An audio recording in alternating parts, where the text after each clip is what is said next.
Yan ang mahirap sa inyo eh. Nakita nyo lang na mahilig mag-alaga ng manok, sasabihin nyo kaagad sugarol sa bungero. Ang laki ng pagkakaiba ng mahilig sa manok, sugarol at sa bungero. Tandaan nyo yan. Ang sa bungero, halos araw-araw yan sa sabungan.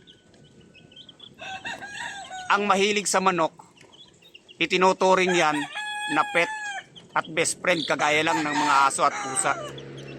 Kaming mga mahilig sa manok, itinuturing namin itong pantanggal ng stress, libangan, at passion. Kung magsabong man kami, ay bibihira lang. Napakalaki ng naitutulong ng pagmamanok sa aming mga mahilig sa manok. Dahil dito, nagkakaroon kami ng best friend, pet, at pantanggal ng stress. Kumbaga, nagbibigay ito ng aliw sa amin.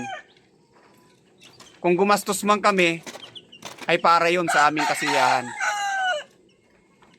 Ang sugarol, gumagastos para may pansugal, kahit maubos ang pera.